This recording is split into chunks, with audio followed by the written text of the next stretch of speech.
Welcome back to your girl cooking with Ash. What did you think? I was gonna visit Barbados and not bring back a recipe for you guys? Well, y'all know I got you, right? Today in the kitchen, I will be showing you how to prepare this famous Barbadian fish cake. When I was there visiting, I couldn't get enough of it. The flavor profile on these are simply delicious.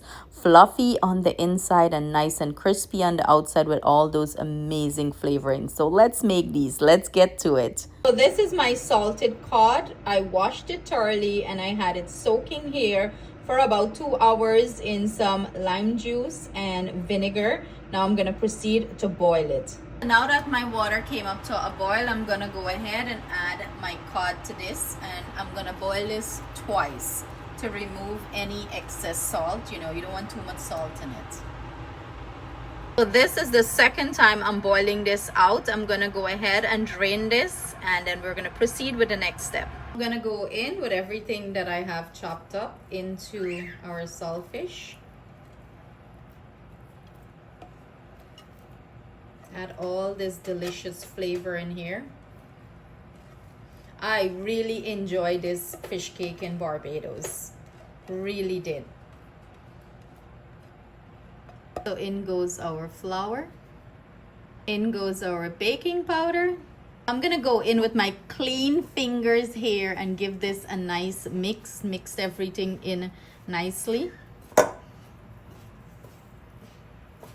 You want to incorporate the flour with the saltfish and all this delicious seasoning I add in here. Actually, I forgot to add some thyme, so I do not have the fresh thyme, but I'm gonna add some dry thyme here. In goes my thyme. I'm gonna go ahead and add water and bring my mixture together.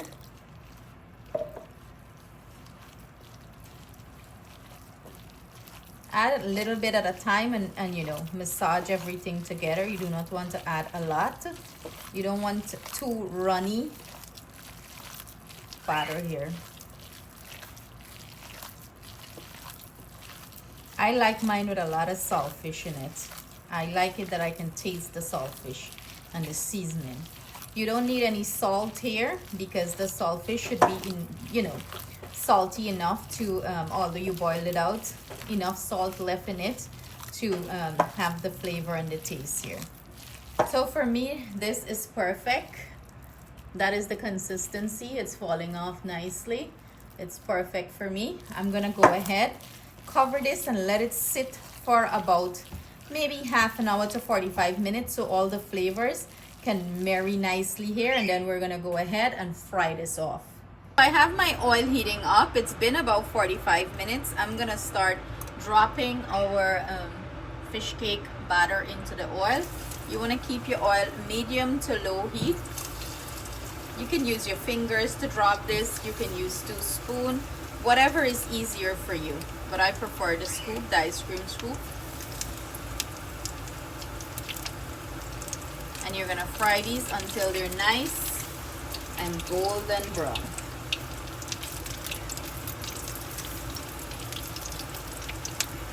Oh, and it's smelling so nice too.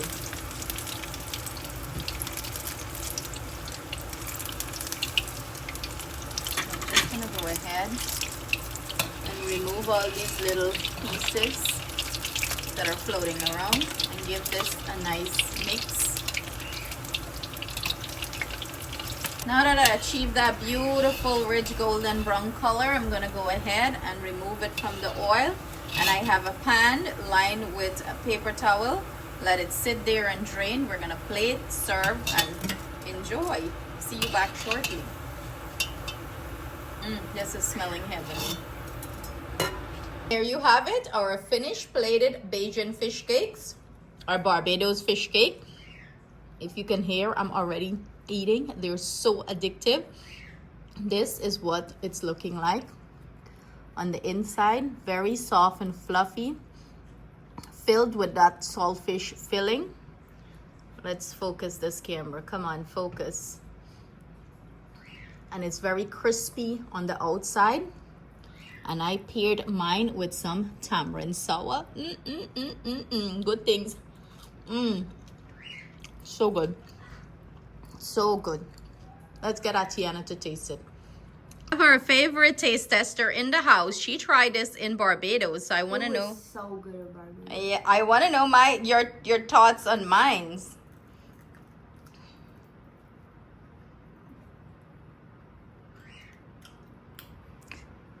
You asked for the recipe?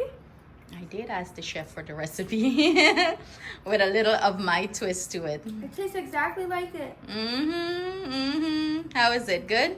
Crispy on the outside. Soft and delicious. Yep. So there you have it, guys. It's Atiana approve. Atiana stamp, her approval stamp. I hope you guys give this recipe a try. Thank you so much for joining us in the kitchen. Sending our love, thanks, and gratitude to everyone. Blow them kisses. Bye. Mwah.